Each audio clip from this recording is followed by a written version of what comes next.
হযরত আয়েশা শোনো ফাতেমা খায়রুন নিসা এসে বলেন হযরত আয়েশা শোনো ফাতেমা খায়রুন নিসা তোমার গর্ভে গৌসুল আজম হয় রে মুমিন ভাই আজ বড় পীরের জন্ম দিবস হয় বিবি মরিয়ম দিলেন খবর ঈসা নবীর মা বিবি মারিয়াম দিলেন খবর ফাতেমা তুমি করো সবর তোমার মতো ধন্য কেহ নাই রে মুমিন ভাই আজ বড় পীরের জন্ম দিবস হয় 471 হিজরিতে পবিত্র শহর বাগদাদেতে 471 হিজরিতে পবিত্র শহর বাগদাদেতে বড় পীরের জন্ম দিবস হয় রে মুমিন ভাই আজ বড় পীরের জন্ম দিবস হয় জোরে বলুন রমজানের প্রথম সোমবার মা ফাতেমার ছোট কুঠরিতে ফেরেশতাদের সালাম শোনা যায় রে মুমিন ভাই আজ বড় পীরের জন্ম দিবস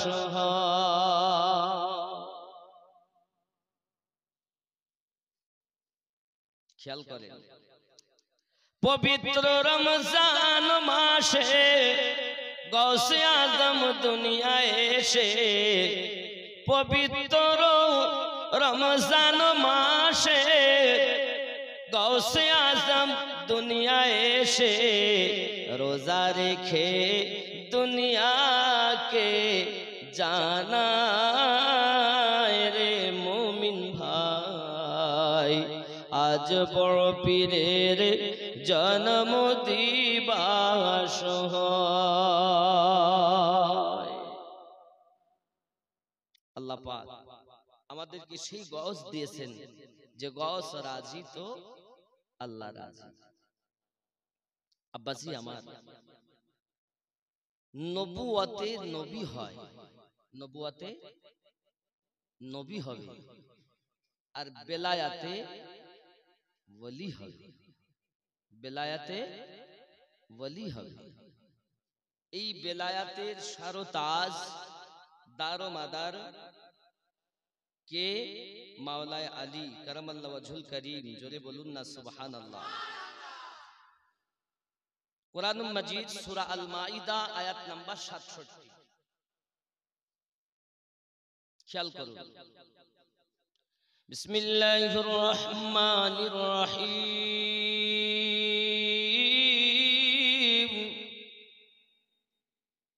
ইয়া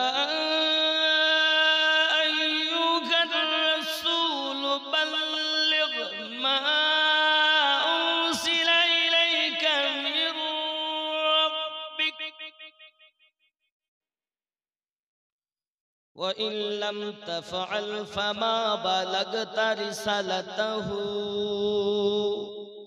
وَاللَّهُ يَعْصِمُكَ مِنَ النَّاسِ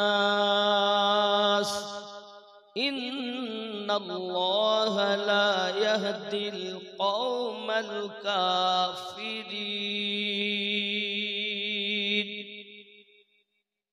সূরা আল মাইদা আয়াত নাম্বার 67 খেয়াল করেন আয় পয়গম্বর আল্লাহ পাক বলছেন ইয়া আইয়ুহার রাসূল বাল্লিগ মা উনজিলা ইলাইক মিন রাব্বিক আয় পয়গম্বর जो इरशाद खुदा की तरफ से तुम पर नाजिल हुई है, सब लोगों को पहुंचा दो। কুরআন মাজিদের সর্বপ্রথম আয়াত হলো সূরা আলাকের 5টি আয়াত। ইকরা বিসমি রাব্বিকাল্লাযী খালাক, এইভাবে 5টি। আর সর্বশেষ আয়াত আকমালতু লাকুম দীনাকুম, সর্বশেষ আয়াত অবতীর্ণ হওয়ার আগের আয়াত, শেষের আয়াতের আগের আয়াত সূরা আল মাইদা 67 নম্বর আয়াত, যেটা আমি তেলাওয়াত করেছি। কি বলছেন? जो कुछ तुम्हारे रब की तरफ से नाजिल हुई हैं, আল্লাহর পক্ষ থেকে তোমার উপরে অবতীর্ণ হয়েছে, सब लोगों को पहुंचा दो, সব তুমি মানুষের কাছে পৌঁছিয়ে দাও। और अगर ऐसा ना किया तो तुम खुदा के पैगाम पहुंचाने में कासिर रहे। আর তুমি যদি এটাই না পৌঁছিয়েছো তাহলে তুমি আল্লাহর পয়গাম পৌঁছানোতে ত্রুটি করেছো। সেটা কিসের আয়াত? নামাজ। নামাজ তো মানুষ অনেক আগে থেকেই পড়ছে, রোজা রোজা তো অনেক আগে থেকেই রাখছে, যাকাতও দিচ্ছে, হজও করছে। পুরো ইসলাম পরিপূর্ণ হওয়ার পথে মাত্র আর 2টি আয়াত নাজিল হয়। এটা হয়েছে আর একটি হয়, আর আয়াত নাজিল হবে না, শেষ। কি এমন রয়ে গেছে যে যেটা বলাই হয়নি? আল্লাহ পাক রব্বুল ইজ্জাত বলছেন, यानी पैगंबरी का फर्ज अदा ना किया। আর এটাই যদি আপনি না বলেন তাহলে আপনি যে রাসূল হয়েছেন, নবী হয়েছেন, এই নবুয়াতের দায়িত্ব আপনি অসম্পূর্ণ করে রেখে গেলেন। খুব খেয়াল করবেন আমার কথা। और खुदा तुमको लोगों से बचाए रखेगा। আর ওই কথাটাই যদি বলা হয় তাহলে মানুষ দুশমন হবে, আর আল্লাহ তোমাকে ওই মানুষ থেকে হেফাজত করবে। যদি বলেন বেশক খোদা মুনকিরোं को हिदायत नहीं देता, আর অবশ্যই আল্লাহ তাআলা যারা অস্বীকারী তাদেরকে সঠিক পথ দেখান না। এই আয়াতটা কার শানে অবতীর্ণ হয়েছে? এই আয়াতটা আবু তালিবের বেটা হযরতে আলী রাদিয়াল্লাহু তাআলা আনহু সম্পর্কে অবতীর্ণ হয়েছে। জোরে বলেন নারায়ে হায়দারি। আপনি নারায়ে হায়দারি খুঁজে পাচ্ছেন না? কোরআন খুলে দেখেন। সর্বপ্রথম নারায়ে হায়দারি যিনি দিয়েছিলেন তিনি আমার নবী পাকের প্রথম খলিফা হযরতে আবু বকর রাদিয়াল্লাহু তাআলা আনহু ছিলেন। জোরে বলেন তাকবীরটা কোথায় দিয়েছিলেন নারায়ে হায়দারি? বদরের মাঠে। এখনো বদরের মাটি সাক্ষী আছে। আর আপনি আবু বকর রাদিয়াল্লাহু তাআলা আনহুকে মানেন, মাওলা আলীকে মানেন, আর নারায়ে হায়দারি দিলি শিরকের ফতোয়া। এই বেটা কোরআনের কোন দলিল দে, তারপর তোর কথা মানব। কোন মানুষের কথা মানা যাবে না, আল্লাহর কথা মানতে হবে। নারায়ে হায়দারি খুঁজে পাচ্ছ না? চিটিংবাজ মৌলবি, চোর। নারায়ে রিসালাত পর্যন্ত দিতে ওদের মুখে ব্যথা হয়। এ মৌলবি নাকি শয়তান? बाबजी हम किसी की चेहरा देख के बात नहीं करते, सरकार की उल्फात देख के बात करते हैं। ख्याल करो, এই আয়াতটি আল্লাহ পাক অবতীর্ণ করেছেন আবু তালিবের বেটা হযরতে আলী কারামাল্লাহ ওয়াজহুল করিম সম্পর্কে। আপনি যদি খুলে দেখেন মাদ্রাসার পাঠ্যপুস্তক তাফসিরে জালালাইন খুলে দেখুন, তার মধ্যে পাবেন। আপনি যদি খুলে দেখেন তাফসিরে মাজাহারি, তার মধ্যেও পাবেন। আপনি যদি খুলে দেখেন তাফসিরে ইবনে কাসির, তার মধ্যেও আপনি পাবেন। আপনি যদি খুলে দেখেন তাফসিরে আদ-দুররে মানসুর, তার মধ্যেও আপনি পাবেন। জোরে বলুন না সুবহানাল্লাহ। আপনি যদি মনে করেন আমি আরো খুলে দেখব, সিরাতুল জিনান তাফসিরে আপনি খুলে দেখুন, তার মধ্যেও পাবেন। বাসিরাতুল কোরআন তাফসির, সেটাও আপনি খুলে দেখুন, তার মধ্যেও পাবেন। এভাবে আমার কাছে উপস্থিত 9 খানা তাফসির আছে, প্রত্যেকটা থেকে আপনাকে আমি দেখাতে পারি। এই আয়াতটা হযরতে আলী রাদিয়াল্লাহু তাআলা আনহু সম্পর্কে আল্লাহ অবতীর্ণ করিয়েছেন। জোরে বলেন কোথায়? বেলায়াতকে আগে জানুন, তারপরে গওসকে জানবেন। তাহলে গওসে আজম করে কিছুই বুঝবেন না। আগে বেলায়াতের গোড়া শুরু বোঝেন। শুরু না জানলে আপনি গোড়াই জানলেন না, তা আগায় গিয়ে হা হা করে পাবেন কি? গোড়া জানেন, তাই গোড়া ধরেছে। বাপজি আমার, আল্লাহর নবী দয়ার রাসূল নূরুল আলা নূর পয়গম্বর জিন্দেগিতে একবার হজ পাক করেছেন। এটাই হলো আমাদের নবীর জীবনের শেষ হজ। গাদিরে খুমের কাছে আমার নবী 1,24,000 সাহাবায়ে কেরামকে নিয়ে উপস্থিত আছেন। আল্লাহর ফেরেশতা হযরতে জিবরাইল আলাইহিস সালাম সূরা আল মাইদার 67 নম্বর আয়াত নিয়ে অবতীর্ণ হলেন। ওগো আল্লাহর হাবিব, আপনি আল্লাহর পয়গামটা পৌঁছিয়ে দেন। জোরে বলুন। আমার আপনার নবী উটের হাওদার উপরে চাপলেন। উটের হাওদার উপরে চাপার পরে আমার আপনার নবী পাক সাল্লাল্লাহু আলাইহি ওয়াসাল্লাম আপনার ঘোষণা দিলেন। মাওলা আলী রাদিয়াল্লাহু তাআলা নুকে ডেকে নিলেন, আয় আলী, কোথায় আছো তুমি? লাব্বাইক ইয়া রাসূলুল্লাহ। আয় আলী, তুমি ওঠো। হযরতে আলী রাদিয়াল্লাহু তাআলা উঠলেন। আর এমনি করে হাত এইভাবে উঁচু করলেন। আমি বলিনি গো, দয়ার নবী বলছেন। কোরআনের তাফসীর বলছে, হাদিস বলছে। রাসূল বললেন, মান কুনতু মাওলাহু ফাহাযা আলীউন মাওলাহু। আমি নবী যাদের মাওলা, আজ থেকে আমার আলী তাদের মাওলা।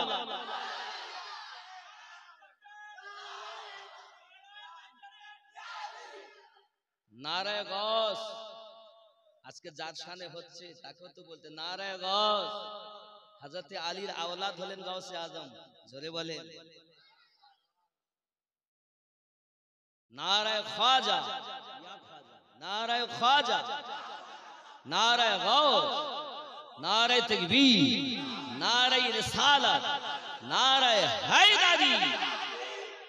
এ হলো প্রকৃত সুন্নি তাকবীর। আর যারা গোলাপি সুন্নি, কিছু লেয় কিছু লেয় না, কিছু লেয় কিছু লেয় না। খেয়াল করেন, রাসূল করিম রউফুর রহিম যখন এই কথা বললেন, সর্বপ্রথম এই কথাকে যিনি মেনেছেন, একজনের নাম হযরতে আবু বকর রাদিয়াল্লাহু তাআলা আনহু, আর একজনের নাম হযরতে ওমর রাদিয়াল্লাহু তাআলা আনহু। দুইজন উঠে বললেন, ইয়া রাসূলুল্লাহ, আমি আবু বকর, আমি ওমর, আমরা স্বীকার করে নিলাম আলী আমাদেরও মাওলা। নবী এ কথাও বললেন, সমস্ত মুমিনদের মাওলা। তুমি মুমিন বলে দাবি করো আর মাওলা আলীকে মাওলা মানো না, তুমি কেমন মুসলমান? যদি তুমি মনে করো আমার কথাকে কাটবে, অবশ্যই কাটতে পারো। তা হাদিস দিয়ে কোরআন কাটা যায় না। কোরআনকে কাটতে গেলে আর একটা উপযুক্ত আয়াত লাগবে, আয়াত দিয়ে কাটো। নাই, যদি আয়াত না থাকে তাহলে মেনে নাও। আসুন, ওখান থেকে সমস্ত মুমিনদের মাওলা হয়ে গেলেন হযরত আলী। রাসূল করিম সাল্লাল্লাহু আলাইহি ওয়াসাল্লাম বললেন, আনা মদিনাতুল ইলম ওয়া আলিয়ুন বাবুহা। আমি নবী হলাম ইলমের দরিয়া, আলী হলো তার দরওয়াজা। আমার নবী আরো বললেন, আনা দারুল হিকমা ওয়া আলিয়ুন বাবুহা। আমি নবী হলাম হিকমতের ঘর, আমি নবী হলাম মারিফাতের ঘর, আমার আলী হলো তার দরওয়াজা। এখন যদি দুনিয়ার কোন মানুষ ইলম অর্জন করতে চায়, এখন দুনিয়ার মানুষ যদি কেউ জ্ঞান অর্জন করতে চায়, জ্ঞান হলো আমার নবী। নবী হলেন জ্ঞানের দরিয়া। আনা মদিনাতুল ইলম, আমি হলাম মদিনার ইলমের দরিয়া। ওয়া আলিউন বাবুহা, আর দরজা হলো হযরত আলী। এখন জ্ঞান আপনি নিতে যাবেন, দরজাতে মাওলা আলীকে পাবেন। আলী যদি আপনি না নেন, রাসূলে পাকের কাছে যেতে পারবেন না। আব্বাজি আমার সোনা মানিক, জ্ঞান সঠিক হবে তাদের, আলী হয়ে নবী পাকের কাছে যাবে যারা, প্রকৃত জ্ঞানী হলো তারা।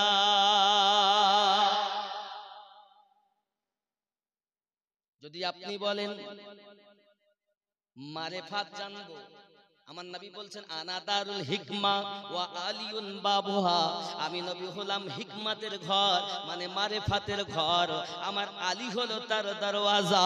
জোরে বলে। শরিয়াতের জ্ঞান নেবে দরজাতে আলী পাবে, মারেফাতের জ্ঞান নেবে দরজাতে আলী পাবে। এ বাবাজি আমার সোনামানিকেরা, আলীবিহীন যারা ওলি হতে চায়, আলীবিহীন যারা ওলি হতে চায় তাদের সংখ্যা আমি বলিনি, আল্লাহ পাক দিয়েছেন কোরআন মাজিদ 7 নাম্বার সূরা 3 নাম্বার আয়াত, আল্লাহ পাক বলেন বিসমিল্লাহির রহমানির রহিম, মিন দুনিহি আউলিয়া কলিলাম মা তাযাক্কারুন, মিন দুনিহি আউলিয়া, বোঝা গেল দুনিয়াবি আউলিয়া এটাই হলো শয়তানের আউলিয়া, এটাই হলো ইবলিসের আউলিয়া, এটা হলো আবু জাহেলের আউলিয়া, ইয়াজিদের আউলিয়া, শয়তানের বন্ধু। আউলিয়া মানে বন্ধু। মিন দুনিহি আউলিয়া কলিলাম মা তাযাক্কারুন, আল কোরআন 7 নাম্বার সূরা 3 নাম্বার আয়াত। এই আউলিয়া হলো শয়তানের আউলিয়া, এই আউলিয়া আলীবিহীন আউলিয়া, এই আউলিয়া শয়তানের আউলিয়া। এই আউলিয়ার কাছে যাওয়া যাবে না, আল্লাহ নিজেই নিষেধ করেছেন। খুব ভালো করে বলবেন। 2 নাম্বার আর অরিজিনাল আউলিয়া, কোরআন মাজিদ 10 নাম্বার সূরা 62 নাম্বার আয়াত, আল্লাহ পাক বলেন বিসমিল্লাহির রহমানির রহিম, আলা ইন্না আউলিয়া আল্লাহ লা খাউফুন আলাইহিম ওয়ালা হুম ইয়াহজানুন, আলা খবরদার, হুশিয়ার, ডেঞ্জার, খাতরা, বিপদ, ইন্না আউলিয়া আল্লাহ, নিশ্চয় আল্লাহর প্রিয় বন্ধু যারা, লা খাউফুন আলাইহিম, নেই কোনো ভয় তাদের ভবিষ্যতের, ওয়ালা হুম ইয়াহজানুন, না আছে অতীতের কোনো চিন্তা, যাদের ভবিষ্যতের অতীতের চিন্তা নাই, ভবিষ্যতের ভয় যাদের নাই, তারা হলো আল্লাহর আউলিয়া বান্দা। জোরে বলুন। বেলায়াতে ওলি হবে, এখন ওলিদের সম্রাট হলেন মাওলা আলী। আমি বলিনি, আব্দুল্লাহ ইবনে জাবের রাদিয়াল্লাহু তাআলা আনহু থেকে হাদিসটি বর্ণিত। আমার নবী পাক সাল্লাল্লাহু আলাইহি ওয়াসাল্লাম বলেন, আমার নবী পাক ইরশাদ করেন, আমি নবী পাকের পরে, আমার হোসাইনের পরে আরো আপনার এমনি করে নবী আমার বললেন 12 জন কুরাইশ বংশ থেকে ইমাম নিযুক্ত হবে, যার প্রথম হলো হযরত আলী, শেষ ইমাম মেহেদী। খুব ভালো করে বুঝবেন, ঘর কি বাত বাতানে কে লিয়ে हम नहीं आए, ঘরের কথা বলার জন্য আমি আসিনি। আব্বাজিয়া আমার সোনামানিকেরা, তাহলে বোঝা গেল কোরআন মাজিদ থেকে আমরা বুঝতে পারলাম ওলি হলো 2 প্রকারের, এবং বেলায়াতে সরতাজ হাদিস শরীফ থেকে বুঝতে পারলাম হযরতে আলী, আলী রাদিয়াল্লাহু তাআলা আনহুর পরে হযরতে হাসানে মুজতাবা, হাসানে মুজতাবার পরে হুসাইনে মুজতাবা, হুসাইনে মুজতাবার পরে জাইনুল আবেদিন, জাইনুল আবেদিনের পরে ইমাম বাকার, ইমাম বাকারের পরে ইমাম জাফর সাদিক, ইমাম জাফর সাদিকের পরে ইমাম মুসা কাজিম, ইমাম মুসা কাজিমের পরে ইমাম তাকি আলী, ইমাম তাকি আলীর পরে ইমাম নাকি আলী, ইমাম নাকি আলীর পরে ইমাম আলী রাজা, বাবা আমার ইমাম আলী রাজার পরে ইমাম হাসান আসকারী, ইমাম হাসান আসকারীর পরে ইমাম মেহেদী। জোরে বলুন। 12 জন ইমাম। এখন দুনিয়াতে যারা আল্লাহর ওলি বলে দাবি করবে, হোক না কেন সুন্দরবন জঙ্গলের কোন পীর, কোন আউলিয়া, ওই আউলিয়া বেলায়াতে আউলিয়া হবে। এখন বেলায়াতের সর্দার যখন হযরতে আলী, এখন আলী থেকে যারা ওলি হয় তারা তো আল্লাহর আউলিয়া হবে, আর যারা আলী বাদ দিয়ে ওলি হবে এরা শয়তানওয়ালা হবে। নামাজ তাদের মধ্যে থাকবে, রোজা তাদের মধ্যে থাকবে, কারণ ইবলিস বলো নামাজ পড়তো, ইবলিস বলো পীর, ইবলিস বলো পীর, বড় পীর ছিল, এত জ্ঞান, ফেরেশতাদের থেকে বড় শিক্ষক সে, এত বড় ওস্তাদ।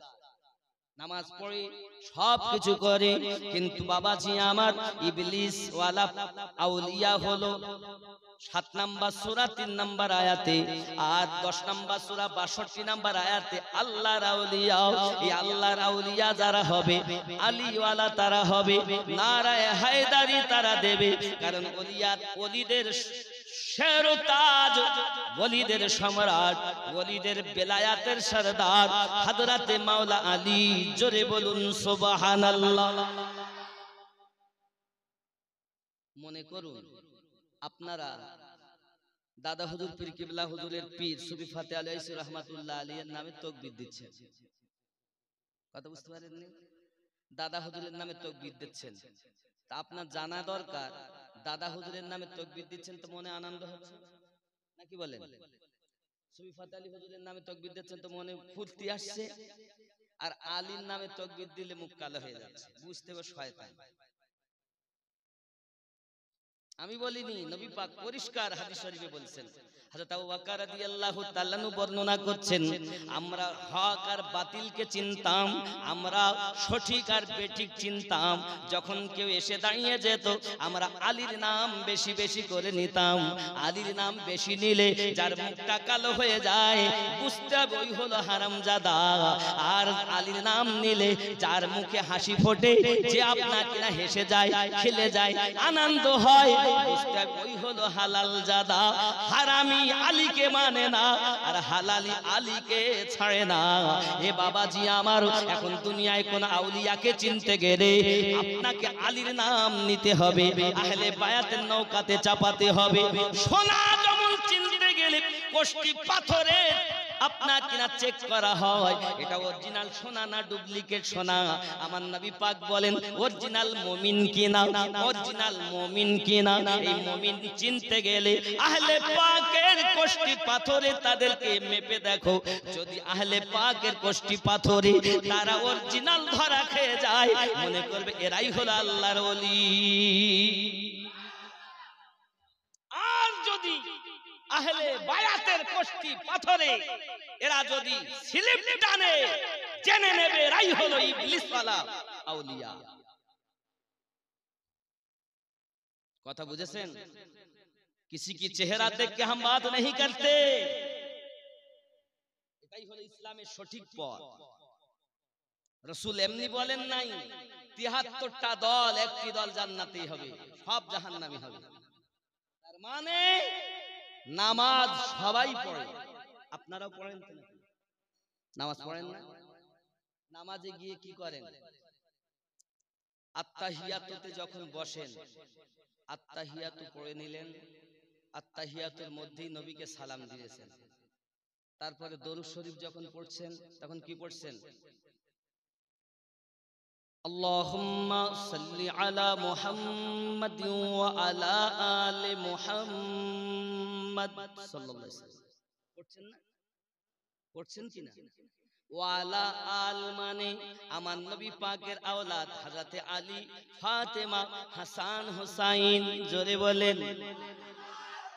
নামাজ হয় না আলী বিহীন, নামাজ হয় না ফাতেমা বিহীন, নামাজ হয় না হাসান বিহীন, নামাজ হবে না হুসাইন বিহীন। এ সোনা মানিকেরা আপনি খেয়াল করুন, এখন আপনি যে পীরের মুরিদ, আপনার পীরের অনুসরণ করা হয় যখন আপনি ওয়ালা আলে মুহাম্মদ পড়তেছেন, কারণ আপনার পীর হলো আহলে পাক ওয়ালা পীর, কারণ বেলায়াত আলী থেকে শুরু। জোরে বলেন। বুঝতেছেন? নামাজ কার? আল্লাহর ইবাদত। তাহলে আল্লাহর ইবাদত হচ্ছে না আহলে বায়াত বিহীন। আপনি মসজিদে যাচ্ছেন, প্রত্যেক জুমাতে দেখবেন আপনাকে সানি খুতবা শোনানো হয়। আবু বকর রাদিয়াল্লাহু তাআলা আনহুর নাম, উমর রাদিয়াল্লাহু তাআলা আনহুর নাম, উসমান রাদিয়াল্লাহু তাআলা আনহুর নাম, হযরত আলী রাদিয়াল্লাহু তাআলা আনহুর নাম, হাসান পাকের নাম, হুসাইন পাকের নাম, খাতুনে জান্নাতের নাম। কখনো অন্যান্য সাহাবা হযরত তালহা, জুবায়ের রাদিয়াল্লাহু তাআলা আনহুম এনাদের নাম এমনি করে আসে না নাই? খুতবা আহলে বায়াত বিহীন খুতবা হয় না, আহলে বায়াত বিহীন নামাজ হয় না। আর আপনি ওই আহলে বায়াতকে ছেড়ে দিয়েছেন কেন? তার মানে আপনি হয়তো বলবেন আমিনুদ্দিন ভাই আমরা আলী আলী তাকবীর দেই না কেন? তার একটা কারণ, এই তাকবীরটা শিয়া সম্প্রদায় দেয়। এছাড়া তো আপনার কাছে কোনো উত্তর নেই। আলী আলী বেশি করে কারা? শিয়ারা। আমার কথা একটু হ্যাঁ না বলবেন, যে ওরাই বলে, এই জন্য আমরা বলি না। আচ্ছা বলেন, এই কথার কোনো কি উত্তর দিব? তবে আমি বুঝাতে চাচ্ছি, আপনার মাকে কেউ যদি এসে মা বলে, কার মা? আপনার মা। আপনার মাকে কেউ এসে বলছে মা, তাই বলে আপনি মা বলা ছেড়ে দেবেন? আমার মাকে মা বললো কেন? সে তো আপনার মা। আলী তো আমাদের, হাসান তো আমাদের, হুসাইন তো আমাদের, খাতুনে জান্নাত তো আমাদের। কে এসে বললো নারায়ে হায়দারি তাই আমরা বলবো না? এ কোনো কথাই নয়। আপনার মাকে কেউ মা বললো বলে আপনি মা বলাই ছেড়ে দেবেন? বরঞ্চ সে যদি একবার মা বলে, আমরা 10 বার বলে পরিচয় দিব এটাই আমাদের মা। ঠিক কিনা বলেন? কোন সম্প্রদায় কি বললো এটা যায় আসে যায় না। মদিনার গোলামি আহমায় দে, ও মদিনাওয়ালা মদিনার গোলামি আমায় দে। আমার সঙ্গে একটু পড়া যাবে তো? মদিনার গোলামি আহমায় দে, ও মদিনাওয়ালা মদিনার গোলামি আমায় দে, মদিনার গোলামি আমায় দে, ও মদিনাওয়ালা মদিনার গোলামি আমায় দে, মদিনার গোলামি আমায় দে, ও মদিনাওয়ালা মদিনার গোলামি আমায় দে, মদিনার চাকিরি আমায় দে, ও মদিনাওয়ালা মদিনার গোলামি আমায় দে। সঠিক ঈমান গোলামে মুস্তাফা যারা, সঠিক ঈমান পেল তারা, গোলামে মুস্তাফা যারা সঠিক ঈমান পেল তারা, সেই ঈমান নসিব কইরা দে, ও মদিনাওয়ালা মদিনার গোলামি আমায় দে, মদিনার গোলামি আমায় দে, ও মদিনাওয়ালা মদিনার গোলামি আমায় দে। জোরে বলো। বাগদাদের ওই জমিনেতে, বাগদাদের ওই জমিনেতে গাউসে পাক আসেন শুয়ে, বাগদাদের জমিনেতে গাউসে পাক শুয়ে আছে, এক নজরে ওলি বানাই দে, আব্দুল কাদের এক নজরে ওলি বানাই দে, মদিনার গোলামি আমায় দে, ও মদিনাওয়ালা মদিনার গোলামি আমায় দে। জোরে বলুন ইয়া রাসূলুল্লাহ, আরো জোরে বলুন ইয়া রাসূলুল্লাহ। বাগদাদের ওই জমিনেতে গাউসে পাক শুয়ে আছে, এক নজরে ওলি বানাই দে, ও আব্দুল কাদের এক নজরে ওলি বানাই দে, মদিনার গোলামি আমায় দে, ও মদিনাওয়ালা মদিনার গোলামি আমায় দে। জোরে বলো। আজমিরের ওই জমিনেতে খাজা বাবা শুয়ে আছে, আজমিরের ওই জমিনেতে খাজা বাবা শুয়ে আছে, মদিনার খুশবু লাগাই দে, ও খাজা বাবা মদিনার খুশবু লাগাই দে, মদিনার গোলামি আমায় দে, ও মদিনা ওয়ালাও মদিনার গোলামি আমায় দে। জোরে বলেন বাপজি। আরেকটি বলি শোনেন, সওদাগরানের ওই জমিতে আলা হযরত শুয়ে আছে, সওদাগরানের ওই জমিনেতে আলা হযরত শুয়ে আছে, নবীর প্রেমে জীবন দিয়েছে। ও আহমদ রাজা মদিনার গোলামি আমায় দে, মদিনার গোলামি আমায় দে, ও মদিনা ওয়ালাও মদিনার গোলামি আমায় দে। আল্লাহুম্মা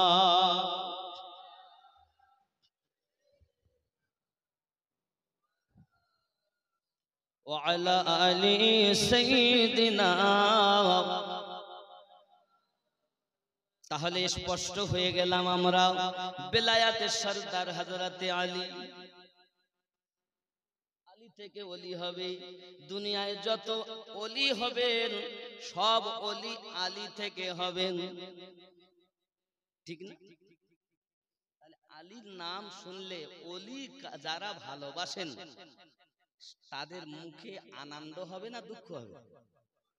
আনন্দ হওয়াটাই তো স্বাভাবিক, কারণ নবুয়াতে নবী আর সকল নবীদের সর্দার আমাদের নবী, ঠিক কি না? তো সকল নবীদের সর্দার যখন আমাদের নবী, তো সকল ওলিদের সর্দার মাওলা আলী। আলী কাদের? জোরে বলেন আমাদের। আমাদের তো নাকি না অন্য? আলী কাদের? আমাদের তো। তাহলে আমরা তার নামে তাকবীর দিলে রাগ হবে? হাসান আমাদের, হুসাইন আমাদের, খাতুনে জান্নাত আমাদের, ফারুক আজম আমাদের, আবু বকর রাদিয়াল্লাহু তাআলা আমাদের। কারণ নবী আমাদের, তো নবী যাদের আমরা তাদের। সোজা কথা কি বুঝতে পারছেন? আব্বাজি আমার সোনা মানিকেরা, গাউসে আজম হযরতে আব্দুল কাদের জিলানী গিলানী রাদিয়াল্লাহু তাআলা আনহু কথা আপনাদেরকে কি শোনাবো বাবা। তিনি পৃথিবীর জমিনে যখন আগমন করেছেন, পবিত্র রমজানুল মুবারক মাস, এক এক করে 18টা বছর যখন চলে গেল, আব্বা আমার উনি বাগদাদের মাটিতে লেখাপড়া করার জন্য চলে গেলেন। 7 বছর লেখাপড়া করে বড় আলেমে দ্বীন তিনি হয়ে গেলেন। জোরে বলুন না সুবহানাল্লাহ। 18 আর 7 হলো 25 বছর বয়স। কত? 25। কার? গাউস পাকের।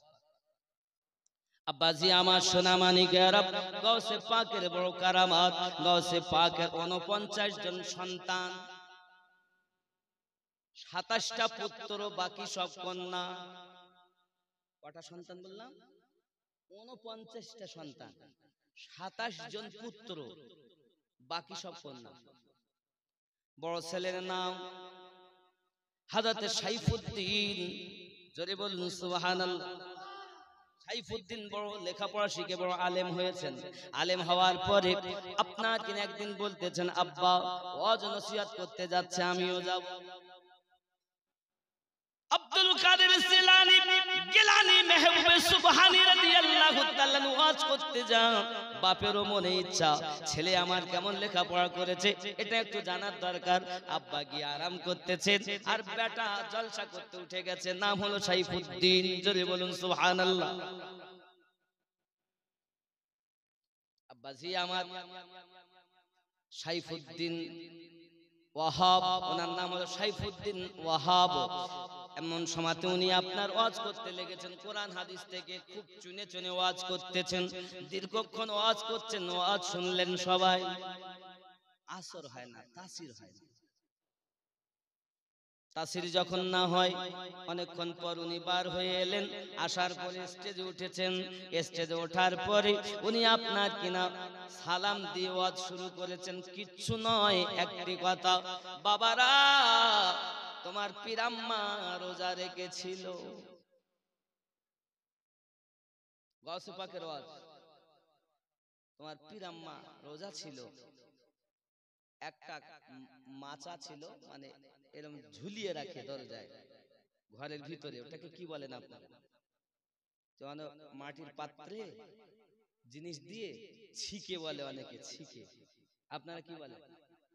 ছিকে বলে তো নাকি? ছিকে, তো ছিকেতে টাঙিয়ে রাখতে অনেক সময় দেখা যায় দেওয়ালের কানায় ঘরের মধ্যে টানিয়ে রাখতে।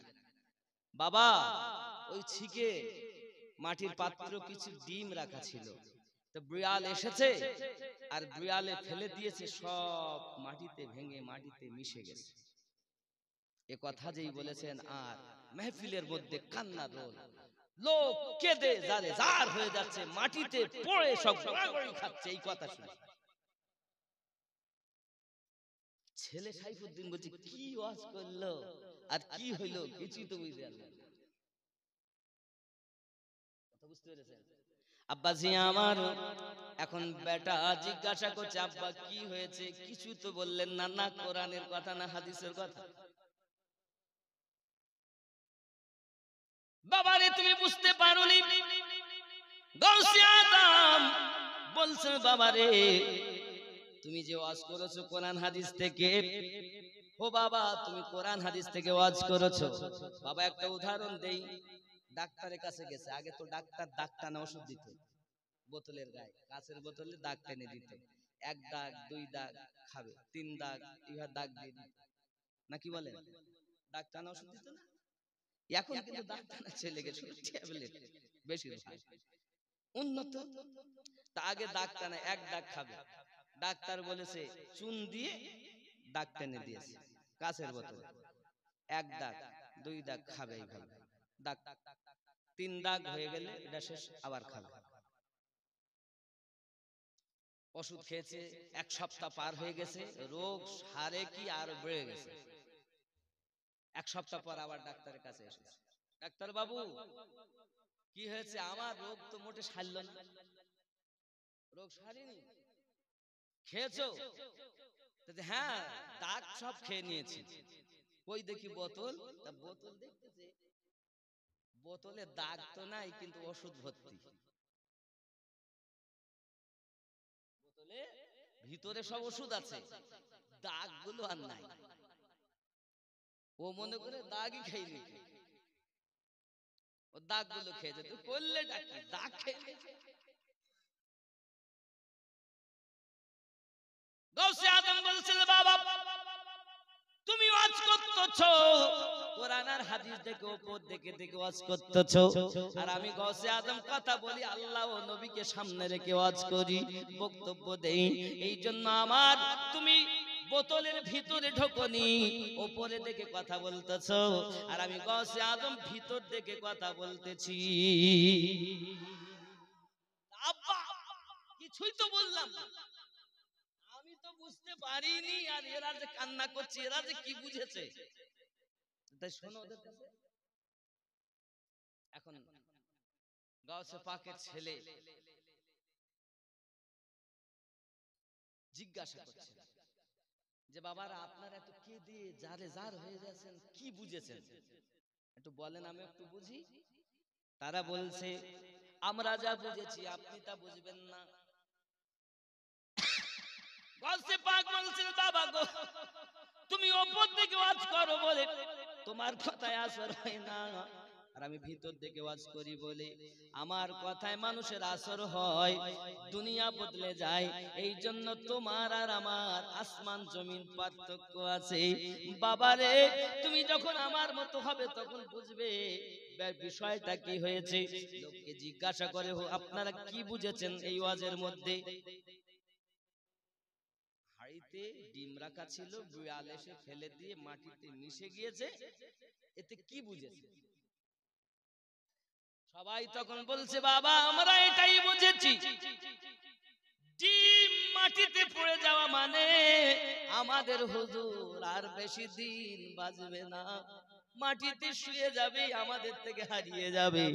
আমরা চিন্তা করেছি যদি হুজুর আমাদের মাঝে না থাকে আমাদের উপায় কি হবে, এই বুঝি আমরা কান্না করতেছি। ওই মেহফিলের মানুষেরা জোরে বলুন না ইয়া ওলি আল্লাহ। গাউসে আজমের ওয়াজ হতো, 5 জন 10 জন 20 জন মানুষ জানাজার নামাজ পড়তে হতো। কারণ কি, তারা ওয়াজ শুনতে শুনতে দুনিয়ার মনে থাকতো না, আল্লাহ আল্লাহ আল্লাহ আল্লাহ করতে করতে পাগল হয়ে যেত, জানাজার নামাজ পড়তে হতো। আব্বাজি আমার, আমাদের সমাজে এখন তা নাই, কারণ আমাদের মনটা মরা হয়ে গেছে। আল্লাহর ওলিরা দিল থেকে কথা বলতেন, আর আমরা আলেম সমাজ উপর থেকে থেকে কথা বলি। তাও আবার যদি বেশি কথা বলে ফেলি হয় তার আমাকে ডাকবে না। সুদের কথা বলা যাবে না, মদের কথা বলা যাবে না, মিথ্যার কথা বলা যাবে না, তালে তাল মিলিয়ে চলে আসতে হবে, নইলে আমার দাওয়াত হবে না। ঠিক না বন্ধুরে আমার, সোনা মানিক আমার গাউসে পাক রাদিয়াল্লাহু তাআলা নু দুনিয়ার জমিনে এমন বড় ওলি, উনি ওয়াজ করতেছেন, ওয়াজ করতে করতে বাবা পৃথিবীর জমিনে এমন অবস্থা দেখা যায় ওনার আর একটি ছেলে, তিনি আপনার কিনা ওয়াজ শুনতেছেন, আব্বার ওয়াজ শুনতে শুনতে গাউসে পাক বলছেন, এই মাহফিলে শুধু আপনারা নয়, আমাদের সঙ্গে আল্লাহর অনেক জিন এই মাহফিলে উপস্থিত হয়েছে। তোমরা জানো না? বেটা জিজ্ঞাসা করছে, আব্বা জিন কোথায়? বলে উপর দিকে নজর করো, দেখে হাজার হাজার জিন, তারা হুজুরের ওয়াজ শুনে আর মৃত্যুবরণ করে। বাবাজি গাউসে পাকে শুধু মুরিদ মানুষ ছিল না, লাখো লাখো জিন পর্যন্ত হুজুরের মুরিদ ছিল। যে কোনো মুহূর্তে যেখান থেকে তার ভক্তরা ডাক দিয়েছে, আমার গাউসে পাক হাজির হয়ে গেছে। তিনি হলেন গাউসে আজম। এজন্য আমরা গজলে বলি, ওলি দিগের রাজা মহারাজ নাও মোদের সালাম খানি, আব্দুল কাদের, একটু মোহাব্বতে আব্দুল কাদের নি।